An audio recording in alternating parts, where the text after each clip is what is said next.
Let's begin this third section with a unique virtual reality or match play exercise. Here we are favoring the server by allowing 3 serves. The purpose is to take the pressure off the server, who may either be developing a spin serve or is trying to hit their second spin serves with more pace and depth. The only guideline is that all 3 serves must be hit with spin. Of course, if they miss 3 serves in a row, it is called a triple fault and they lose the point. Here we see the server missing 2 serves and the third one goes in. If the server eases up and tentatively pushes the ball into play, the receiver can call that out and take the point. However, in this case, our player has succeeded in still hitting an aggressive spin serve.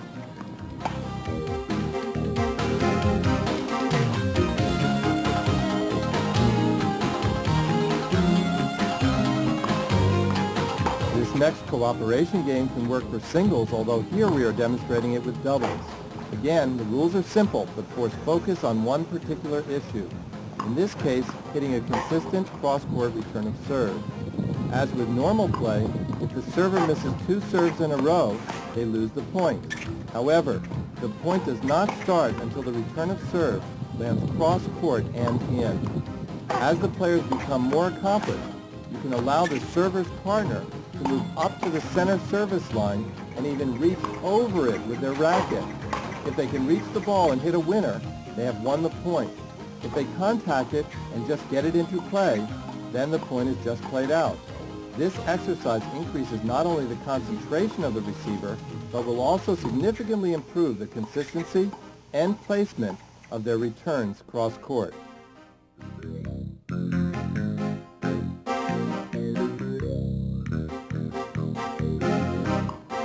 In this next game, we are encouraging pressure points early in each game to raise the level of concentration for all players throughout the entire game. The rules are that the second serve of each game is given a 3-point value. For example, if the server misses their first serve on the first point, that single point can send the server ahead 40 love or the receiving team ahead love 40 with 3 service break opportunities. This rule also encourages the server to be consistent with their first serves, since if they only get first serves in during an entire game, there would be no 3-point plays. It also increases the receiving team's awareness that receiving second serves in a match are real opportunities to break serve.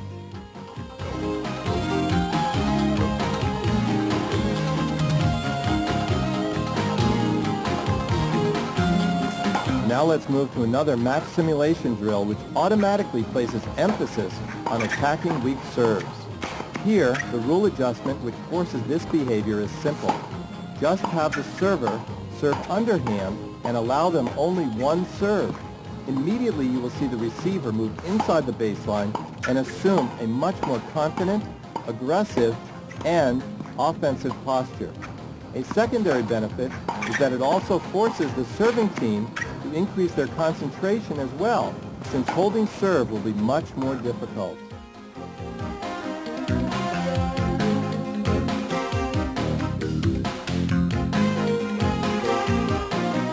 About 20 years ago, no-ad scoring was successfully introduced on many levels to shorten match playing time. This limited the number of points per game to 7, and for many situations was a great addition to the sport. It also has the additional benefit of increasing player focus on 3 all points. In this virtual reality game, we are now taking this concept 1 or even 2 steps further. We have just seen the players finish 2 points, and they each won 1 point. At 1 all, they will now play their no-ad point. In other words, the first person to win 2 points in any game wins that game, and the receiver chooses sides at 1 all. Another variation is to play 5-point focus games when the no-ad point is played at 2 points each. The applications for this idea are endless.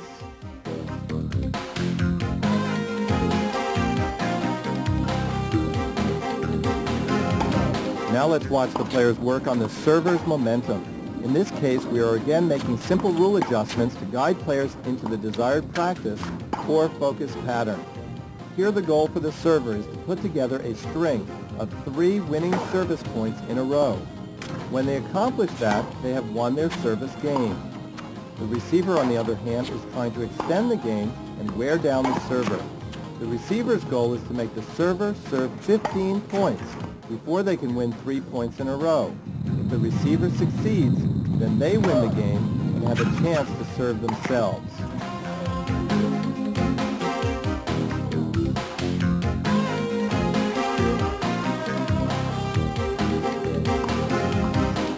This last virtual reality exercise is a terrific way to encourage the serving team in doubles to take charge of the net quickly. At the same time, the receiving team is forced to concentrate on keeping the returns low at the incoming server's feet to force them into a defensive position.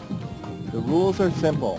If the return of serve bounces on the server's side before either member of the serving team can hit the volley, the receiving team wins the point, and no lobs are allowed.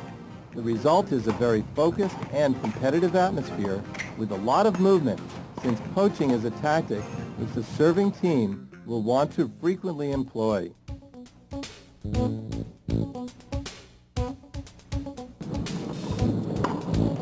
Today's tennis dictates that players take the ball earlier and earlier. You will even see this style of play on clay courts, which traditionally encourage players to stay well behind the baseline. The benefits of this new style of play include rushing your opponent, as well as increasing your possible angles of play. Here we have set up a rope zone rope on both sides of the court about 2 feet behind the baseline. The simple rule of play in this game is that if either player steps on or behind the rope, they immediately lose the point. Now you may think, that's fine, I'll just go to the net. But beware, with this game, lobs quickly become winners.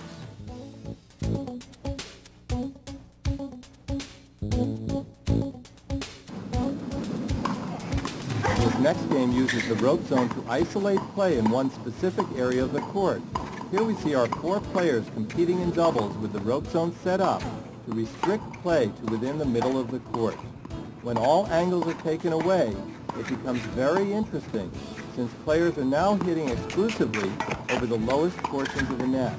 The result is a high percentage of shots hit low and down the middle, one of the primary tactics for successful doubles.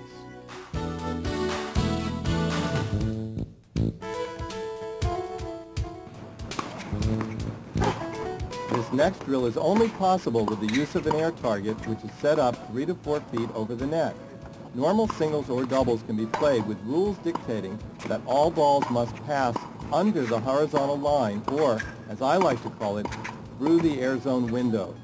If the level of play is too low to consistently hit this low over the net, adjust the rules to allow each team 1 ball over the line in each point. But the moment their second ball in a single point goes over the air zone line, they would lose the point. After trying this, you'll quickly see that the techniques required to execute this exercise develop nearly on their own. Experts call this automatic learning or guided discovery.